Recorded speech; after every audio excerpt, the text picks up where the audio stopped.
Hello friends, welcome back to the new tutorial. Today we are going to learn about the trackBy in action. Those who haven't subscribed my channel yet, please do subscribe my channel, and if you like the video, please do like, share and comment on my video. Let's get started.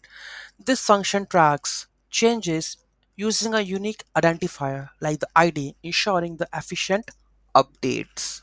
Okay, so this is an example that I'm going to paste it. Let's go to my HTML file. Let's update this. Okay, so these are the not available and the error is coming out. So let's define this. Okay, so here we have all of this. So let's define the users. Then we have a refresh users. Then we have the track by function. Let's use it. Okay, so I think they are resolved. So here we have defined the list of the users with ID.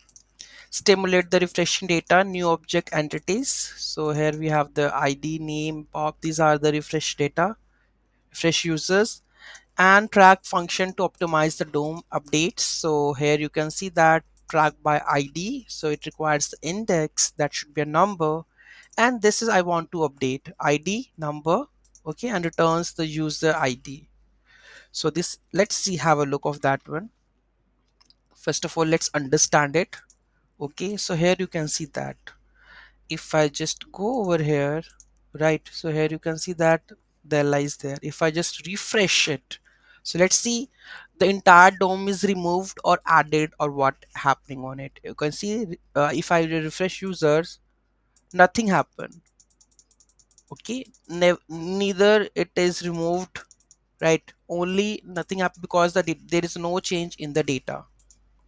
But here it is coming out, but you can see no.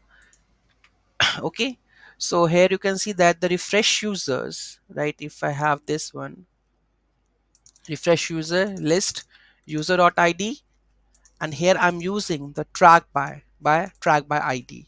Okay, so this is the syntax. You can see here we have the iteration, then here we have a track by id. So here you can see that the track by id which expects the index. Okay, right, here you can see, and the return the user id. If the user id is the same, so definitely it will not gonna to render or recreate the DOM. Correct. Let's understand more. We have more examples. Without trackby, when the refresh user method is called, if I'm not using the trackby, Angular destroys and recreates all the DOM elements because the objects in the array have a new entities, even though the data remains the unchanged. With trackby, Angular uses the ID field to uniquely identify each user. Only the necessary DOM updates, additions or removals or reordering are performed, avoiding the unnecessary destruction and the recreation.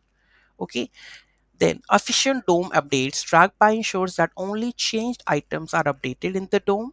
Unique identifier we have use a stable property like ID by tracking the items. Real world scenarios, essentially when working with a large list or frequently refreshed data such as from the server side APIs. We can go with that one.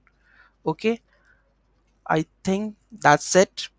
Okay, so any doubt, any query in that, do let me know in the comment section. There should be a one more thing that we can add, like when I use the track by id, we can push the element or remove the element. In that case, we come to know about that one, the track by id one that is missing, but you can try it. Like suppose currently the items are rendered, right, and we are using the track by, and now on the refresh users, right, when I do the refresh, I need to push some data, right. So whether it's updated or only that row is updated, you have to do.